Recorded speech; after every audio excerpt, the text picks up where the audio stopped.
Hello friends, welcome to my channel. Friends, NTR Bharosa pension పథకానికి సంబంధించి మనకి కొన్ని పెన్షన్స్ అనేవి తీసేస్తారండి. అలాగే కొన్ని పెన్షన్స్ అనేవి మళ్ళీ ఇస్తారండి. అవేంటో ఈ వీడియోలో తెలుసుకుందాం. ఈ వీడియోని ఎక్కడ స్కిప్ చేయకుండా వినండి. ఫ్రెండ్స్, మనకి నిన్న పెన్షన్ పంపిణీ అనేది జరిగింది కదా.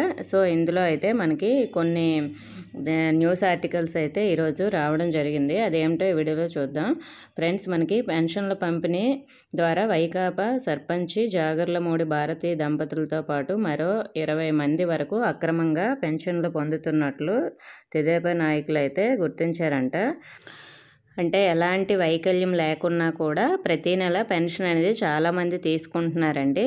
సో ఇది అంటే చాలా వరకు అమౌంట్ ఇచ్చి సదరన్ సర్టిఫికేట్స్ అనేవి సృష్టించుకొని దాని ద్వారా అయితే పెన్షన్ అనేది తీసుకుంటున్నారు. ఇలా చాలామంది తీసుకుంటున్నారండి. నేను కూడా చాలా చూశాను. ఇలాంటి పెన్షన్లన్నీ కూడా వెరిఫికేషన్ చేసి త్వరలోనే తీసేస్తారు అనర్హులైతే. ఒకవేళ మీకు నిజంగా ఏదైనా వైకల్యం ఉంటే మాత్రం మీరు ఎలాంటి కంగారు పడవలసిన అవసరం లేదండి. మీ పెన్షన్ అనేది తీసేయరు.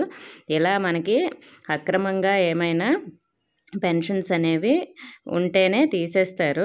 సో ఈరోజు మనకి న్యూస్ ఆర్టికల్లో కూడా వేశారు, మీరు చూసే ఉంటారు. లేదంటే నేను వీడియోలో స్క్రీన్ పైన ఇస్తున్నాను, చూడండి. అలాగే ఇంకా కొన్ని పెన్షన్స్ అనేవి ఇస్తారు. సో ఇంకొక పెన్షన్ ఏంటో చూడండి, నేను వీడియోలో చూపిస్తున్నాను. ఇలా వైకల్యం పూర్తిగా ఉండి 300 యూనిట్లు కరెంటు బిల్లు ఉందనే కారణంతో ఇలాంటి పెన్షన్స్ అనేవి తీసేశారు కదా. అలాంటి పెన్షన్స్ అనేవి మళ్ళీ మనకి నిజంగా ఇలా వైకల్యంతో బాధపడి ఉంటే వాళ్ళకైతే ఇస్తారు. ఈ పాపకైతే లాస్ట్ టైము కరెంటు బిల్లు ఎక్కువ ఉందనే కారణంతో అయితే తీసేశారు. ఇప్పుడు మనకి 15,000 రూపాయల పెన్షన్ అయితే ఇచ్చారండి. ఒకవేళ మీకు అర్హత ఉన్నా కూడా పెన్షన్ పోతే ఇలా మళ్ళీ మనకి వెరిఫికేషన్ జరిగేటప్పుడు మీ పెన్షన్ అనేది మళ్ళీ అప్లై చేసుకోవడానికి అవకాశం ఇస్తారు. మీకు పెన్షన్ కూడా వస్తుంది. అదే ఒకవేళ అర్హత లేకున్నా కూడా మీరు పెన్షన్ తీసుకుంటే మాత్రం మీకు పెన్షన్ అనేది క్యాన్సిల్ అయిపోతుందండి.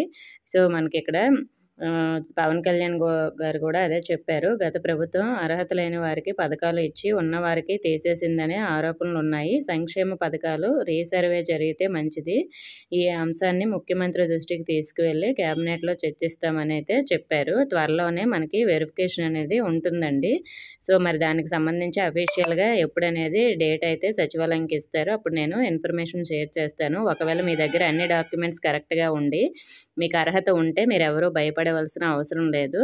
లేదంటే మాత్రం మీ పెన్షన్ అయితే పోతుందండి. సో మరి మనం అలా అక్రమంగా తీసుకోవడం కూడా అది కరెక్ట్ కాదు. అలాంటి వాళ్ళ వల్ల కొంతమంది ఎలిజిబుల్ అయిన వాళ్ళకు కూడా పెన్షన్ అయితే రావట్లేదు. ఒకవేళ మీరు ఎలిజిబుల్ అయితే మీ దగ్గర డాక్యుమెంట్స్ అనేవి కరెక్ట్గా పెట్టుకోండి. ఏమేమి డాక్యుమెంట్స్ ఉండాలనేది నేను నెక్స్ట్ వీడియోలో అయితే చెప్తాను. అంటే ప్రస్తుతానికి మనకి వైకల్యం ఉందా లేదని మనిషిని చూసి అలాగే సదరన్ సర్టిఫికేటు చెక్ చేస్తారు. అలాగే మీ ఆధార్ కార్డు, రేషన్ కార్డు ఇవి చూస్తారు. ఇంతకు మించి మనకి స్పెషల్గా ఏం డాక్యుమెంట్స్ అవసరం లేదు. దీనికి సంబంధించి అఫీషియల్గా ఇన్ఫర్మేషన్ వచ్చిన వెంటనే నేను షేర్ చేస్తాను. మనకి వెరిఫికేషన్ అయితే ఖచ్చితంగా ఉంటుందండి, కానీ ప్రస్తుతానికైతే కాదు. దానికి సంబంధించి అఫీషియల్గా ఇన్ఫర్మేషన్ తర్వాత అయితే షేర్ చేస్తారు. ఓకే ఫ్రెండ్స్, దీనికి సంబంధించి మీకు ఎలాంటి డౌట్స్ ఉన్నా కామెంట్ చేయండి. ఇన్ఫర్మేషన్ నచ్చితే వీడియోని తప్పకుండా లైక్ చేసి మీ ఫ్రెండ్స్కి కూడా షేర్ చేయండి. మన ఛానల్ కొత్తగా చూస్తున్న వారు సబ్స్క్రైబ్ చేసుకోండి. Thank you for watching.